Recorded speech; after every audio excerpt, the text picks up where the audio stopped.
So let's get into what football does, because that's an interesting combination. Like somebody that's I'm drawing, I'm painting, I'm seeing faces, I'm idling, as you say, and then you're like, right, I'm going to put that easel away. Yeah, I'm going to lace up. absolutely. So what is specifically talk about football? Have you got a football related thing you want to put in?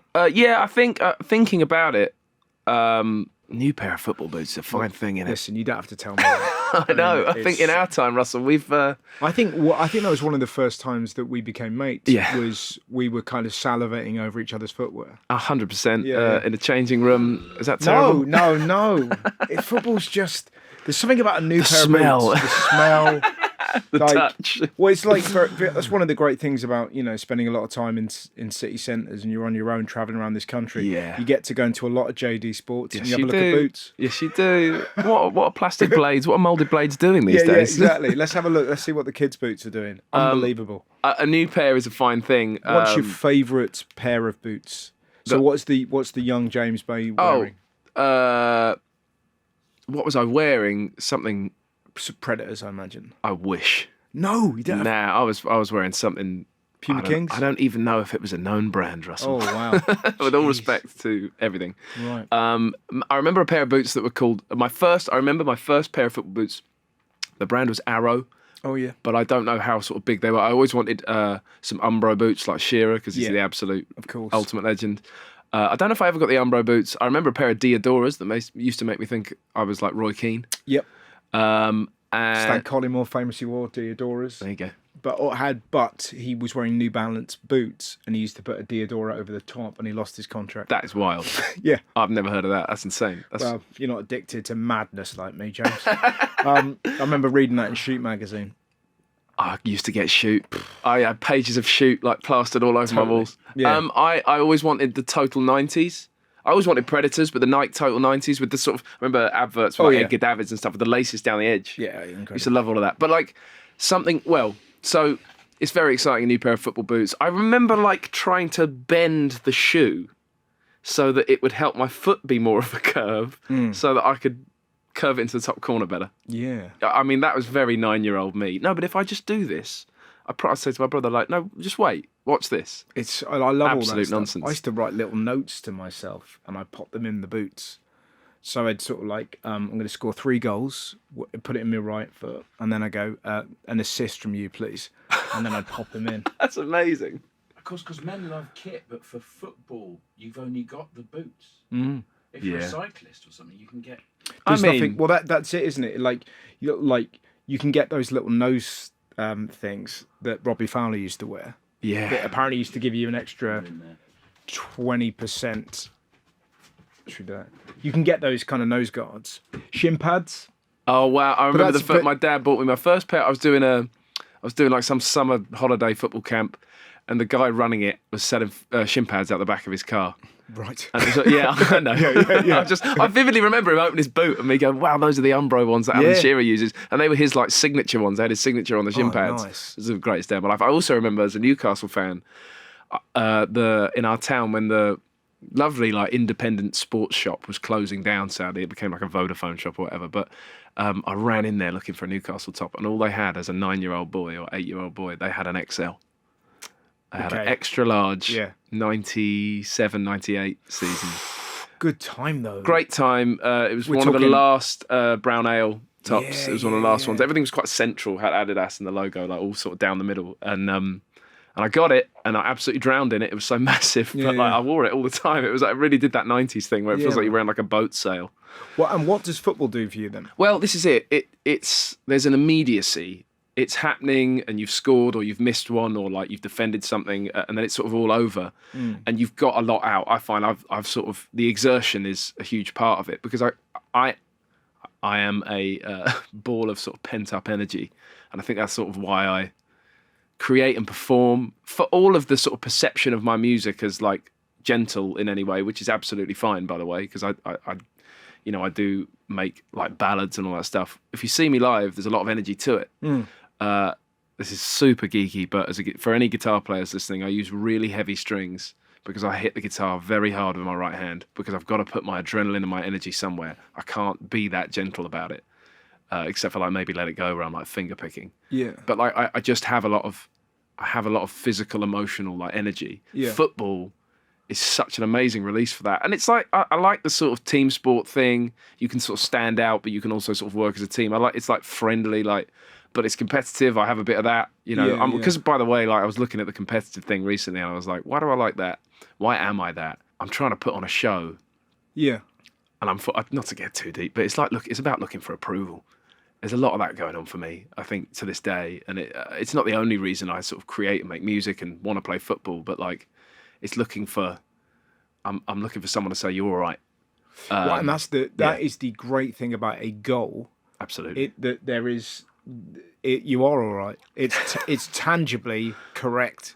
Know what I mean? Isn't it wild though? Is it that as well as being like British or something like that? You know how we're so like sort of buttoned up. Like you'll score that goal and you'll think that looked pretty good, but you'll turn away with your head down and just sort of stick a little thumbs up.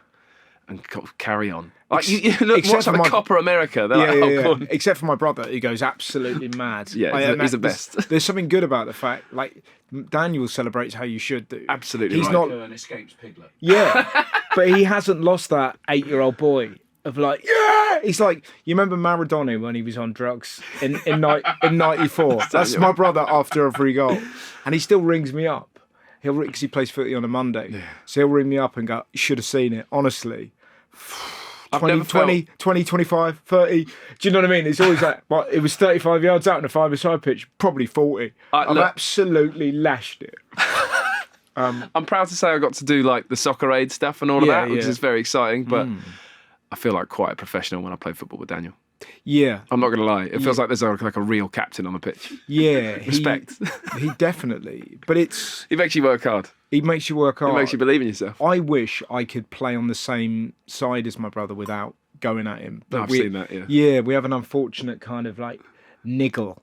And I just can't. It's because he's so good. I think it annoys me when he's not. Because see, the thing is, when my brother was little, he was so good, and then he got epilepsy, and it just took a sort of yard away from him, which was heartbreaking. But very lucky for me because it meant that I overtook it, which was heartbreaking as an older brother. Like imagine that, having a younger brother who's so much better at football than you. But like when you talk about the role that football plays, for me it is that kind of when you see people talk about mindfulness and stuff like that, it's you're so in the zone. That's what I love about it, and it feels so. Your body is moving and your brain is moving in completely one direction. Yeah. To I have the ball, it must go over there, and it's like. Like in yoga, they speak about flow states. Yes, yeah, there you go. It kind of feels like that. I Absolutely think. Right. It's that's a big part of it for me. Irrespective of how good you are, it's absolutely just you are in the now. I am trying to be in that flow state, as often as I can, and I guess I'm sort of looking recently at like how I want to be in that flow state because it's a little bit of a paradise, but also it helps me kind of like empty myself and my mind away from like whatever's troubling me, because we all have that stuff as well. I told you recently I am playing football more regularly again, and I got to sort of show love and respect to the brilliant blokes I'm playing with who, I'm 33. Yeah. Most of these guys are in their late 60s. Yeah, you were telling me. Hey, we're having a great time though. Yeah. Are they having a great time? They're having a great time. I have such a good time playing that game. Why? These guys can play. Yeah, but how have you ended up in Neighbours. a geriatric team? It's a good question. My next door neighbour put me onto this game, and like they are moving around that field like they're in their 30s, 40s. Respect to them all. They've two of these guys have been playing this game since 1980, and I am honoured to be a part of it. It's really good fun, and they mean it. But it is your classic and your typical like lads five-a-side. Which is interesting because you ran a five-a-side game for probably a decade. Yeah, nearly, yeah. And that was hectic. That was getting good. Like towards the end, it was that thing of like the players were getting younger and younger. Yeah, and we weren't. Lots of musicians. Yeah, a lot of musicians. And then mates of musicians. Yeah. And then it was like mates of musicians who were really just invested in playing football. Yeah. They were younger and they were like, no, I'm going to be a pro one day. I like train with Crystal Palace. And you're like, oh my God. And what was the name of the Italian/Argentinian player that used to play at the back? Oh my God. What was his? It was like, I want to say Marco. Maybe. but he used to speak Italian. Yes. Oh my God, what was his name? It was so he would have outbursts in Italian. By the way, it was incredible. Who was the lad who played for Arsenal? Who went on to Man United at stupid money? Garnacho. No, further back than that, Sanchez. Alexis Sanchez. So the guy that we're talking about that we played with, he used to train at Udinese. Yes. With Sanchez when he was a young lad. That's the window into. It's outrageous. So put that into context. So he's 20 years younger than me. He used to play football in Italy with Alexis Sanchez. But every so often, he would speak in Italian. Yeah. And if you ever did something great, he would speak to you. So he'd like, bellissimo, Rasa, bellissimo. Yeah. Honestly. Big time. I've not felt it was the best. Oh, what was his name? Such a lovely lad. We'll find out later. Bravo, James, bravo. He was beautiful. It was really great. He was a gorgeous And then what guy. made it really special is, so you had that, but then also we'd sometimes play... And there'd be like little kind of urchin kids who would just a little comment here and there as we were playing football. So you just hear these kids behind the goal go like that, and it would really get in your head. Right in your head. Yeah. And by the way, just to sort of reference the full span of the experience, then you had Chris, who was probably in his mid-50s or so. That's what. And like every 7th or 8th game, he would score an absolute screamer. He would come full kit, and he had great like punk rock hair, and he would like. And he would always have a go at himself, bless him. But like he always got better. He was always getting better. And then now and again, the ball was just up in the air, and he'd let it drop just enough, and he'd volley it. Yeah, it'd probably go top bins.